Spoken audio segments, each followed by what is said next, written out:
MHI 8 unit 7 question भारतीय उपमहाद्वीप में कृषि के विस्तार पर चर्चा कीजिए। मानव प्रकृति संबंधों में कृषि का आगमन एक महत्वपूर्ण घटना मानी जाती है। संभवतः ऐसा माना जाता है कि मानव द्वारा सर्वप्रथम कृषि कार्यों का आरंभ पश्चिमी एशिया के क्षेत्रों से हुआ।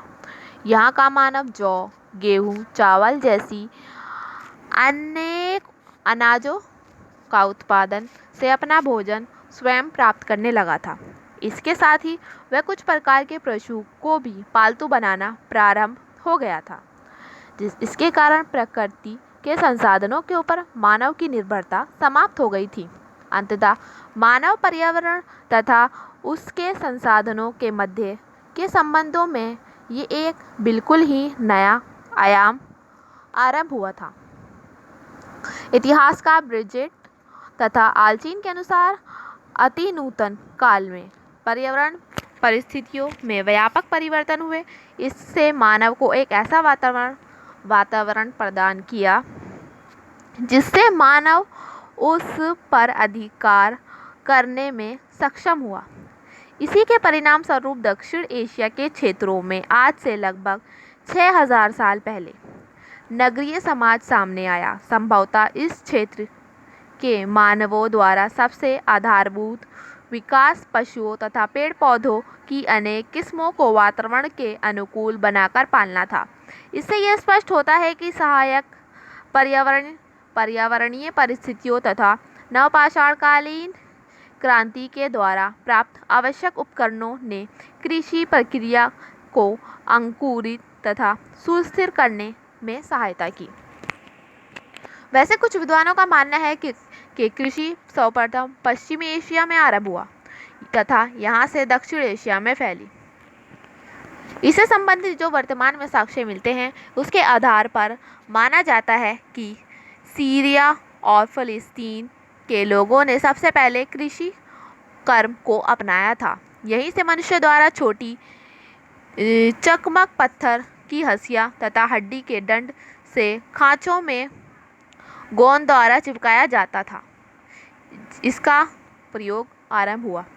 घास या भूसे की जो सलीका होती है उससे चकमक के किनारे लगातार प्रयोग किए और इस उपकरण चमकदार पॉलिश किए जाते थे। गुफा के मुहानों पर समतल चट्टानों की सतह पर छेद बनाए जाते थे जिससे अनाज को कूटकर आटा बनाया जाता था। इस उद्देश्य के लिए पत्थर की ओखली का भी प्रयोग किया जाता था। अंततः कहा जा सकता है कि कृषि कर्मों की शुरुआत सर्वप्रथम पश्चिमी एशिया से हुई। वहां से इसका विस्तार अफगानिस्तान से होते हुए सिंधु सभ्यता तक हुआ। फिर अन्य समकालीन सभ्यताएं भी धीरे धीरे इस कर्म से परिचित होती गईं।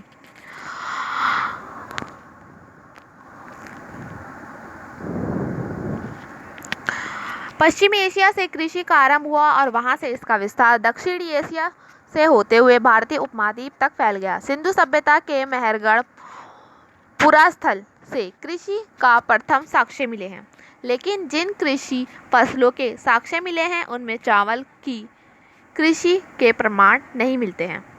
संभवतः चावल की कृषि की शुरुआत सर्वप्रथम बेलन घाटी के क्षेत्र में हुई।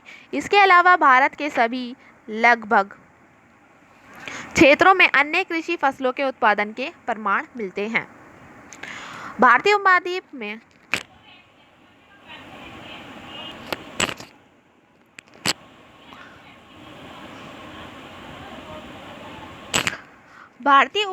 के बलूची क्षेत्रों में से कृषि और पशुओं को पालने की शुरुआत के संबंध में पुरातात्विक उत्खननों में साक्ष्य मिले हैं।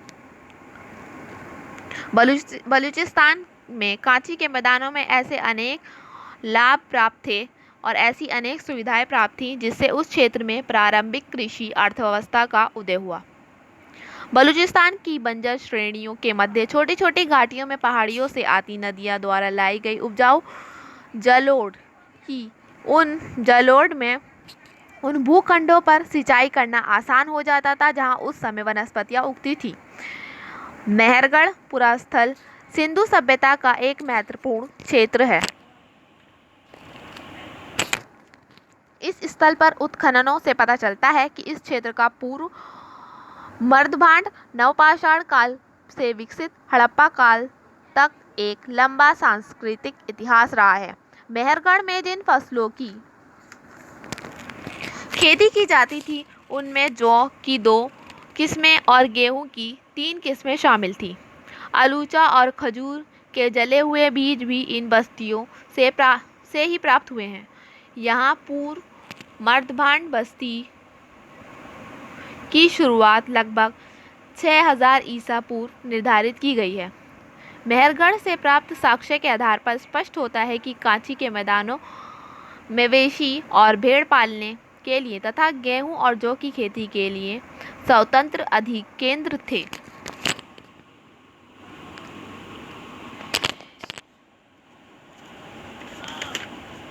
इसी तरह मेहरगढ़ के द्वितीय चरण ताम्रपाषाण चरण का सूचक है, जिसमें गेहूं और जौ की खेती के साथ साथ कपास की खेती के भी साक्ष्य मिले हैं।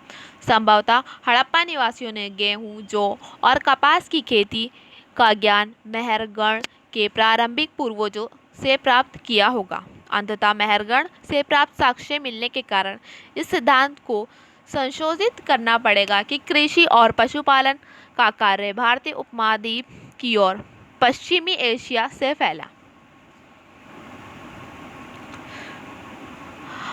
प्राचीन कृषि के प्रमाण हमें कश्मीर क्षेत्र से प्राप्त होते हैं। यहाँ महत्वपूर्ण पुरास्थल ब्रजहोम तथा गुफकराल है।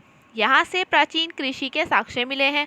इन स्थलों के प्रथम चरण में आखेटक संग्रह समाज की पुष्टि होती है। हालांकि बुर्जहोम से कृषि का स्पष्ट साक्ष्य नहीं मिला है, जबकि गुफकराल के प्रथम चरण में मसूर, अरहर, गेहूं और जौ के जले हुए अन्न कण प्राप्त हुए हैं।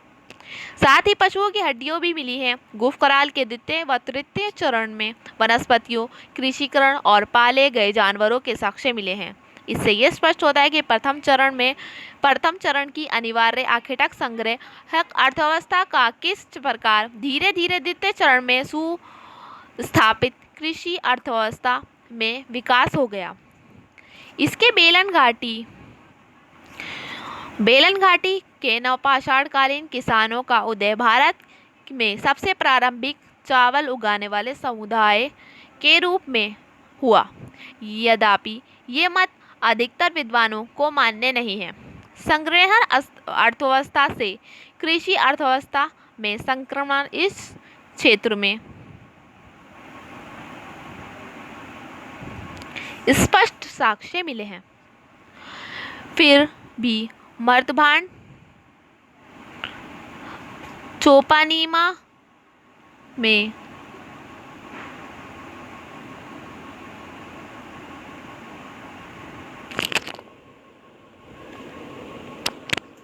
मर्दभांड चोपानी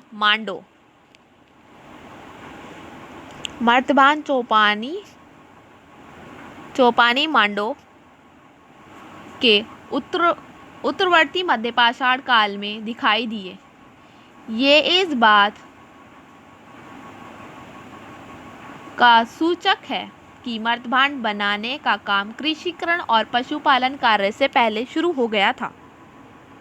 फिर निचली मध्य घाटी में अव्यवस्थित पुरास्थल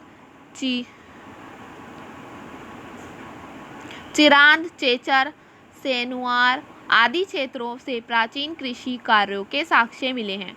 यहाँ के किसान चावल, जौ, मटर, मसूर और कुछ मोटे अनाजों की खेती करते थे। प्रायद्वीप भारत के कुछ पुरातन स्थलों से प्रमाण मिले हैं। हालांकि दक्षिण भारत में उन्नत आखेटक अर्थव्यवस्था से कृषि उत्पादक अर्थव्यवस्था चरण में संक्रमण की समस्या अभी तक स्पष्ट रूप से प्रमाणित नहीं की जा सकी है। फिर भी कुछ ऐसे प्रमाण मिले हैं जिनसे कृषि कार्यों की स्पष्ट पुष्टि होती है।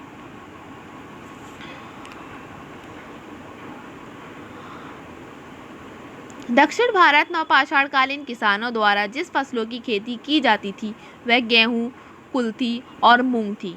हालांकि दक्षिण भारत में किसी भी क्षेत्र में चावल के प्राचीन प्रमाण नहीं मिले हैं।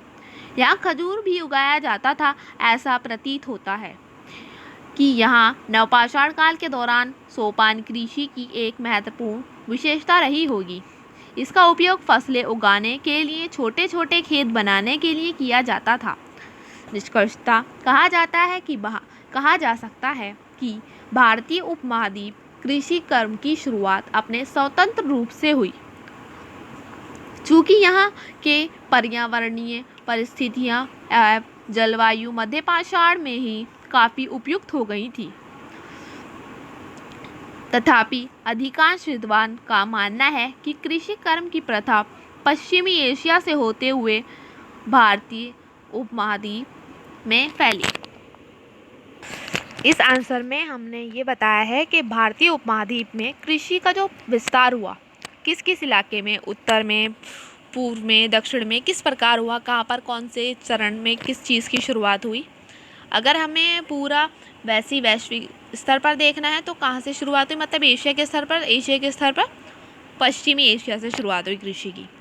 उसमें हम एशिया से होते हुए कहाँ, अफगानिस्तान, बलूचिस्तान, वहाँ से पूरा उपमहाद्वीप तक लिखेंगे अगर एशिया से होती हुई आती है। और अगर सिर्फ भारत से होते हुए आती है तो उपमहाद्वीप भारत में हम सिंधु घाटी सभ्यता से लेके आगे तक का लिखेंगे।